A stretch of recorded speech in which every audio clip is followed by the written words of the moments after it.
રાજકોટમાં ગુંડા લુખ્ખા તત્વો બેફામ બન્યા છે। સવાલ એ ઉઠે છે કે અસામાજિક તત્વોને શું પોલીસનો કોઈ જ ડર રહ્યો નથી? અસામાજિક તત્વો ખુલ્લામાં પોલીસને પડકાર ફેંકી રહ્યા છે અને શું પોલીસ અસામાજિક તત્વોને કાબૂમાં લેવા માટે નિષ્ફળ નીવડી રહી છે? તે સવાલ ઉઠી રહ્યો છે, કારણ કે વધુ એકવાર અસામાજિક તત્વોનો આતંકનો કિસ્સો સામે આવ્યો। પોલીસકર્મીની હત્યાના આરોપીએ જીવલેણ હુમલો કર્યો છે। ઘટના 2016માં ઘટી હતી। પોલીસકર્મીની હત્યા થઈ હતી। હત્યાનો આરોપી અને એ જ આરોપી ઉપર પોલીસની જ રહેમ નજર હોય તેવું લાગી રહ્યું છે।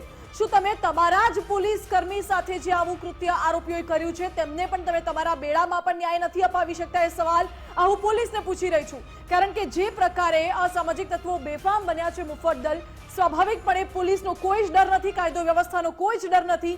અને એ જે હત્યાનો આરોપી છે સાક્ષીના ભાઈ ઉપર હુમલો કરે છે।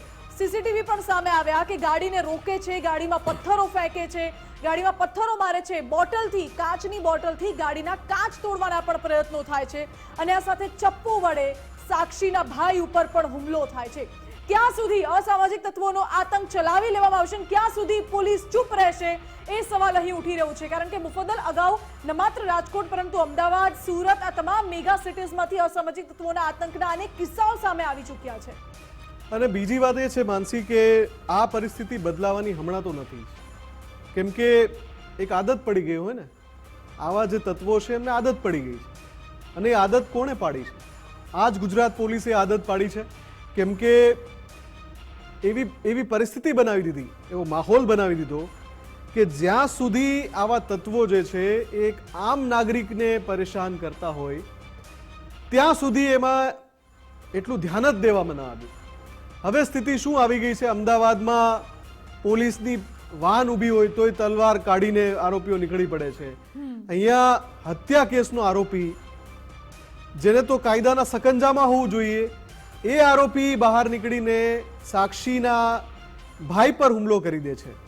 એટલે કે જે બેખોફ જે આ લોકો થઈ ગયા છે, એમણે એવી પરિસ્થિતિ કરી દીધી છે રાજ્યની કે એ જલ્દી નહીં બદલાય, કેમ કે સરઘસ કાઢવાથી આવા ગુંડાઓ છે એ કાબૂમાં નથી આવતા। એના માટે તમારે એક યોજનાબદ્ધ રીતે કામગીરી કરવી પડે અને એક એવો ડર ફેલાવવો પડે, એના ટાંટિયા ધ્રુજવા પડે કે યાર હું આવું કરીશ તો મારી એ હાલત કરશે, મારી એ ભલે કરશે કે હું બીજું કશું કરવાને લાયક નહીં રહું। અને એ પોલીસનો ડર આવા તત્વોને નથી રહ્યો, એના કારણે વારંવાર આવી સ્થિતિ સર્જાય છે। એટલે બહુ જલ્દી મને દેખાતું નથી કોઈ સુધારો આવે। આગળના મુદ્દા તરફ જઈએ માનસી, જૂનાગઢનો જે મુદ્દો છે એ પણ ખૂબ અગત્યનો છે। જી બિલકુલ।